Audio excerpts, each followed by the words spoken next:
Good morning, happy Saturday. It's a beautiful day in Palo Alto, California. So I couldn't just miss my chance to go for a walk. I figured I'll just record the video while I'm walking. Why not, right? Let's try this one.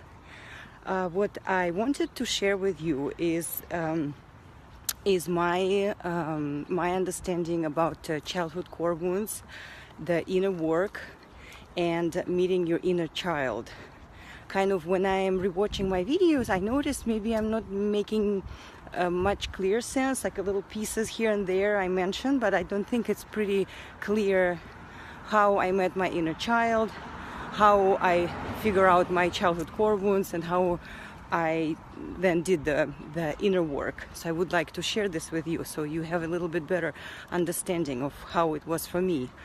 The concept of inner child and childhood core wound came to me when I was reading Paul and Lane Cartwright book on You're Never Upset for the Reason You Think You Are. Remember, I mentioned that in my previous books. So that's when I first was introduced to the idea that there's more to your inner world, that there's a wound inside of you, and it kind of starts in childhood.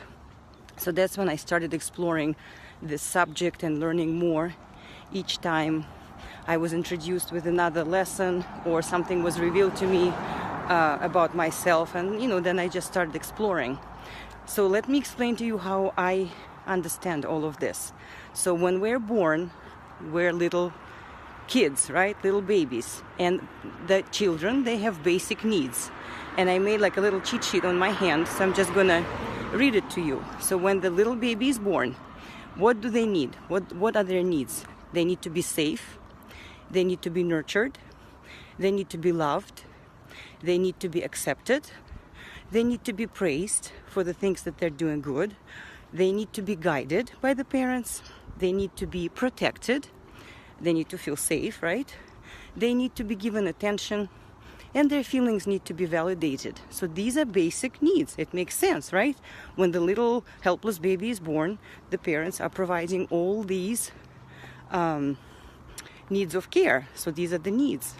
So when the child, let's say a 6-year-old girl, experiences the father leaving the family, what happens? This creates abandonment. So then this child will have a wound of abandonment, fear of abandonment, because when the father leaves, and then that makes a hole in that little girl's heart. She will be missing her father. She will be longing for her father.